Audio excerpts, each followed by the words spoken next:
Buen día, mi nombre es Esmeralda Valdivieso Mora. Soy profesora del Departamento de Psicología y Salud Pública de la Universidad Centroamericana José Simeón Cañas en la UCA El Salvador. Y el día de hoy pues voy a tener la oportunidad de compartir con ustedes eh, acerca del tema de participación social y salud cerebral en personas mayores. En esta breve presentación voy a intentar aproximarme a dar una definición de qué es lo que estamos entendiendo por participación social con todas pues sus características y dimensiones. También cómo es que esta participación social se relaciona con la salud cerebral, es decir, qué evidencias son las que encontramos y cuáles son esos beneficios principales que encontramos de la participación social, enfocado todo en las personas mayores. Vamos a cerrar la presentación con algunas recomendaciones que nacen desde un enfoque de salud pública y también un enfoque gerontológico de la perspectiva de la vida.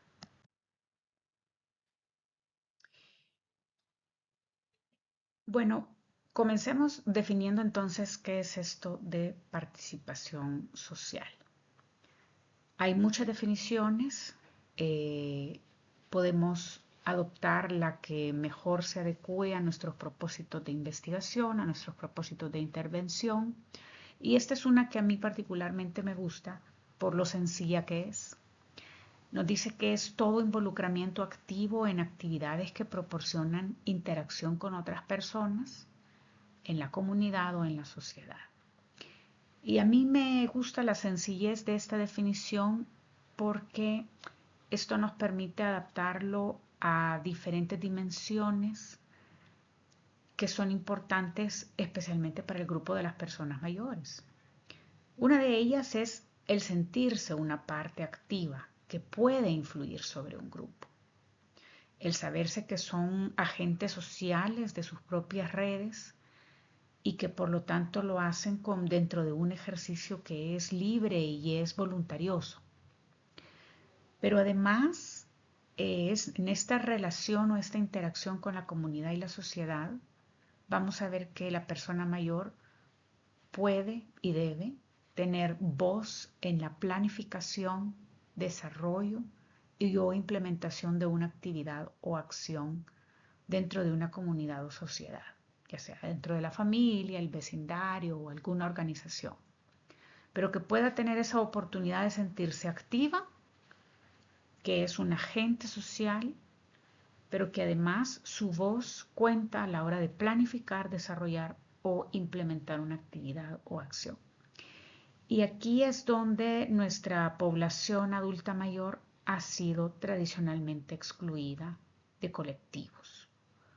Es decir, sabemos que las personas mayores han sufrido y sufren de exclusión, sufren de no ser contadas como miembros activos de nuestra sociedad. Entonces el reto que nos impone esa temática es importante, especialmente considerando estas teorías del desarrollo socioemocional como la de Laura Carstensen, que nos dice que las personas a medida vamos envejeciendo tendemos a reducir nuestros grupos de los otros significativos. Pero como vamos a ver, la participación social se está convirtiendo entonces en un tema de necesidad de agenda en la salud pública. Una buena, saludable, adaptada participación social debe de tener ciertos componentes funcionales. Uno de ellos tiene que ver con la intensidad. Entonces, esto hace referencia a los diferentes niveles en los que una persona puede participar. Una persona puede estar participando pasivamente desde su hogar en una interacción con otros. Puede ser en preparación a una interacción o no, ¿verdad? Por ejemplo, la interacción que pueden tener las personas mayores en grupos de redes sociales, en estos grupos de redes sociales mediáticos, ¿verdad? Pero también puede haber un nivel de intensidad donde la persona mayor participa en una actividad en compañía con otros, pero sin una construcción común. Por ejemplo, asistir a un concierto donde está en compañía de otras personas, pero no hay una construcción común. Y luego, si nos movemos un poco más hacia el otro espectro, en los niveles de intensidad, vamos a encontrar aquellas participaciones sociales donde la persona mayor está en compañía con otros, pero lo hace con un propósito en esa construcción. Puede ser una clase de arte, puede ser una clase de canto, algo artístico, pero también puede ser ese involucramiento en un grupo que, por ejemplo, esté abogando por políticas públicas. Y hay una construcción con propósito. La complejidad, como vamos a ver más adelante, es un punto importante, ya que aquellas actividades de participación social que son complejas intelectual y socialmente, veremos que son las que generan mayor beneficio en nuestra actividad cerebral. La participación social también debe de aspirar a ser un soporte emocional e instrumental e idealmente ser una actividad con una interacción intergeneracional, donde no solamente adultos mayores entre ellos estén colaborando, sino que además se beneficien del aprendizaje que trae esa interacción con personas más jóvenes. Tiene que haber una relación también de reciprocidad, o se aspira a que haya una relación de reciprocidad, de manera que esto no se trata de una participación social donde la persona mayor pasivamente sea beneficiario, sino que, nuevamente regresando al punto anterior, que sea un agente social. Y la participación social, como vamos a ver también más adelante, va a ser más beneficiosa en cuanto tenga variedad en las actividades, en los propósitos y en ese sentido que le da al individuo. La participación social la podemos estudiar según cómo la clasifiquemos. Esta es una clasificación que nace de la Organización Mundial de la Salud.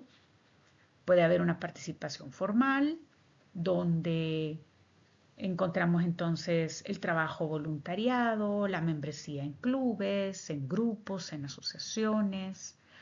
También hay una participación formal cuando hay un involucramiento civil en organizaciones que están por la lucha de los derechos de las personas mayores, por ejemplo, en participación en actividades de gobiernos locales, etc. Y también puede haber una participación informal que también es beneficiosa para la persona mayor, en cuanto que mantiene estas redes socioafectivas o interacciones socioafectivas con familiares y amistades. Pero también puede existir una participación en cuanto al involucramiento en redes sociales locales o virtuales, también hoy con el desarrollo tecnológico y el acceso al mismo. En actividades culturales y religiosas, actividades de la iglesia, actividades de culto. Y otro grupo importante son las actividades recreativas y de ocio. Y aquí encontramos una diversidad entre arte, educacionales, actividades físicas y de deporte. Y como veremos más adelante, estas son las que mejor han podido ser estudiadas a través de modelos de salud como los ensayos clínicos aleatorizados. Finalmente, otro grupo de participación social puede ser la participación en grupos de apoyo. Esto los encontramos principalmente en aquellas personas mayores que forman parte de colectivos que son conformados por cuidadores informales o que se encuentren organizados para brindar o recibir alguna forma de apoyo. Las formas en las que se mide o se evalúa la participación social son variadas. Aquí presento una categorización en función del modo en el que se evalúa o se mide. Hay cuestionarios, por ejemplo, de participación social que son cerrados, son cuantitativos y permiten identificar el tipo de participación social en la que participa, valga la redundancia, la persona mayor, pero así como su frecuencia. Entonces, por cada tipo de participación social, por ejemplo, si es voluntariado, se le va preguntando a la persona cada cuánto tiempo lo hace, cuánto dura la participación en cada intervención, etc. También hay escalas de redes sociales que nos permiten calcular índices de redes sociales. Entonces, a cuántos grupos pertenece la persona y dentro de esos grupos a cuántas personas tiene acceso. Entonces, esto permite crear un análisis en forma de red que nos dice cuántos tipos de interacciones tiene la persona mayor a través de todos estos grupos en los que pertenece. A nivel cualitativo, la participación social se puede estudiar con entrevistas a profundidad o grupos focales, lo que nos permite ya no solo tener una visión extensiva, sino también profunda sobre la participación social, en cuanto que nos permite identificar estos beneficios que comúnmente pasan desapercibidos dentro de los cuestionarios cuantitativos, así como también cuáles son las barreras u obstáculos que impiden a la persona mayor estar activo dentro de un grupo o formar parte de un grupo. Y ahora con el desarrollo de las tecnologías, se está también estudiando la participación social de forma digital, por ejemplo, a través de un monitoreo en tiempo real de interacción social, pero también a través de equipos como por ejemplo estos smartwatch, ¿verdad? Estos relojes inteligentes que permiten hacer un rastreo geográfico, ¿verdad? Por GPS, por geolocalización, de cuáles son los espacios en los que se mueve e interactúa la persona adulta mayor. Y finalmente el análisis de las plataformas en redes sociales, que nos brindan una información importante sobre los grupos a los que pertenece, el tipo de intereses que tiene, la frecuencia en la que está involucrándose en estas redes sociales, como una nueva forma de interacción social.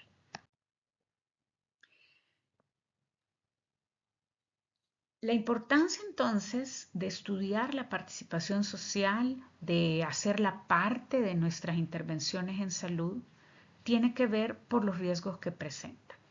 Y hay tres características que se consideran opuestas a la participación social y que sabemos que están teniendo un alto costo en nuestra salud pública a nivel regional y a nivel mundial.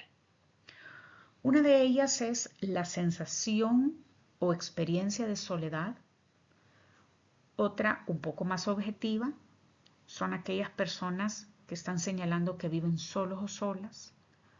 Y finalmente, un grupo que se identifica como personas que están en aislamiento social.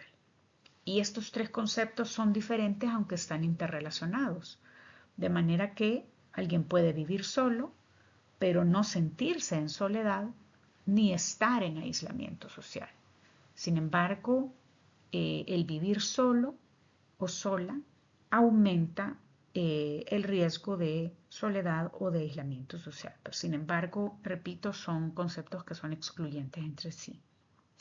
Los riesgos que se han encontrado van desde un involucramiento, una afectación en la salud física, y ahí enlisto algunos de los más importantes: las personas que están aisladas socialmente o que se perciben en soledad tienen una pérdida de masa muscular, pérdida de masa ósea, disminución de la capacidad aeróbica, aumenta el riesgo de hipertensión, diabetes, colesterol alto y también de deterioro cognitivo, como voy a profundizar más adelante. Experimentan cambios en el sueño, y esto está vinculado estrechamente con esa falta de estructura del día.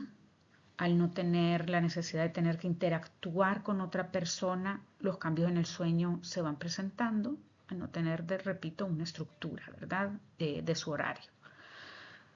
Y esto lleva a una disminución de la actividad física, con lo que aumenta la discapacidad en movilidad. Las personas reportan un menor bienestar subjetivo de calidad de vida y el aislamiento social en particular se ha asociado con mortalidad prematura comparable o mayor a otros factores de riesgo como la obesidad. Entonces, cuando pensamos en salud cerebral, tendemos siempre a soler tener una preocupación principal son los trastornos neurocognitivos llamados pues previamente demencias. En efecto, los análisis sobre reducción de riesgo o el porcentaje de factores que contribuyen a la presencia de la demencia y que son controlables, incluyen el aislamiento social como la expresión opuesta de la participación social. A nivel mundial, se considera que tener este aislamiento social, es decir, no tener oportunidades de participación social, contribuye en un 4% al riesgo de desarrollo de demencia. En análisis posteriores que se han hecho a esta investigación a nivel latinoamericano, por ejemplo, se reporta que ese porcentaje es menor y tiene que ver un poco por estas fuertes relaciones intergeneracionales que mantenemos dentro de nuestras familias. La persona adulta mayor cumple una función social en el cuidado, en las tareas de cuidado. Entonces esto hace que el riesgo sea menor. Sin embargo, ahora con los cambios que se produjeron por culpa de la pandemia por COVID-19, es posible que hayan alterado este porcentaje de riesgo en el que contribuye. Pero a nivel mundial sabemos que el aislamiento social lleva entonces a este aumento del riesgo de demencia. ¿Y cómo es entonces que se presenta este riesgo? ¿Por qué el riesgo es alto? Bueno, a nivel cognitivo, la participación social y el tener esta conversación con el otro y el participar en un proyecto conjunto con el otro ayuda a construir la reserva cognitiva. A nivel emocional, el saber que contamos, ¿verdad?, con el otro, ese soporte instrumental y emocional, reduce síntomas de depresión y de ansiedad, que son factores de riesgo a su vez para la demencia y el deterioro cognitivo. Pero además se ha encontrado que tiene a favor la promoción de la neuroplasticidad. Entonces, se ha evidenciado que las personas que participan socialmente tienen conexiones nerviosas más estables y al hacer comparaciones, el volumen de su hipocampo tiende a ser mayor. Y el hipocampo es una estructura que participa activamente en los procesos de memoria y de consolidación de la información. Como un mecanismo indirecto entre la relación de participación social y salud cerebral, vemos entonces que aumenta la actividad física y con eso se promueven los estilos de vida saludables. La intervención en la participación social entonces debe de verse desde un enfoque de salud pública y de perspectiva del ciclo vital, a manera que las intervenciones primarias a un nivel primario podamos promover una cultura que mantenga las redes sociales a medida que envejecemos, vecindarios con cohesión social, familias que estén integradas socialmente y con tradiciones comunitarias. A un nivel secundario de intervención va a ser importante hacer una identificación o detección de personas mayores que reporten soledad situacional o aislamiento social de cara a promover esa reducción del riesgo en su salud. Y dentro de las intervenciones terciarias, donde ya la persona nos está diciendo que vive en soledad, que tiene un aislamiento social crónico, va a ser importante recetar interacciones sociales, así como se hace con la dieta o con la actividad física hoy por hoy. Por ejemplo, a través de ensayos clínicos aleatorizados, se ha encontrado que con una intervención tan simple como intervenciones telefónicas o por videollamadas, hay cambios en la fluidez verbal y esto entonces nos evidencia esa protección en la salud cerebral. Termino con algunas recomendaciones del Consejo Global en Salud Cerebral, que para las intervenciones sociales o participaciones sociales nos indica específicamente que hay que enfocarse en relaciones sociales o actividades sociales que se disfruten, pedir ayuda profesional en caso que la persona mayor se encuentre en soledad o en aislamiento, solicitar asistencia si llegamos a identificar que la persona mayor o la persona mayor misma identifica que hay barreras que le impiden interactuar con otras personas, sobre todo en aquellas que tienen dificultades de movilidad, y mantener o fortalecer el círculo de amistades, familiares o vecinos a lo largo de la vida. Va a ser importante contar al menos con una persona en quien podamos confiar. Una sugerencia es la de programar actividades de socialización con familiares, amistades o vecinos que sean regulares. Por ejemplo, decir el último sábado de cada mes nos vamos a reunir con este grupo de personas.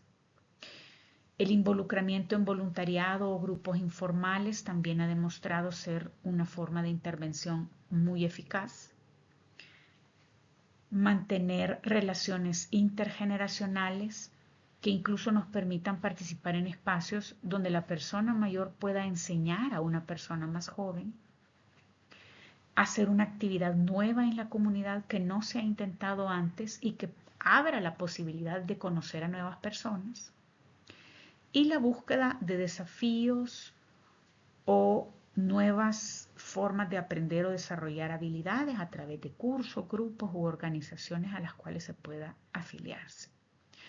Si ya es una persona activa, la persona mayor, entonces es importante que diversifique sus actividades, y esto pues de cara especialmente a la neuroplasticidad.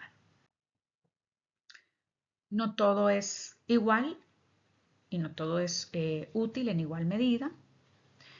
Hay evidencias que la actividad social, para que tenga un impacto importante, debe de ser una actividad compleja, social e intelectualmente, y tienen que ser actividades que se realicen de forma regular. En una investigación que se llevó a cabo aquí en la universidad a través de un trabajo de graduación de pregrado, el grupo de estudiantes identificó que habían adultos y adultas mayores que son súper participantes sociales, es decir, los que participan en una actividad no solamente lo hacen en un grupo, lo hacen en 2, 3, 4 o más grupos. Y lo que se evidenció es que estas personas que son súper participantes sociales tienen puntajes superiores en memoria y lenguaje en comparación a los que no participan en ningún tipo de grupo. Pero además son personas que han logrado vencer ciertos obstáculos culturales y sociales. Por ejemplo, el edadismo como principal barrera para la participación social, y además los pocos espacios públicos de intercambio social. Entonces han sabido aprovechar y maximizar estos espacios existentes dentro de la sociedad y comunidad. Les dejo algunas de las referencias que he utilizado en esta presentación y les agradezco mucho su atención.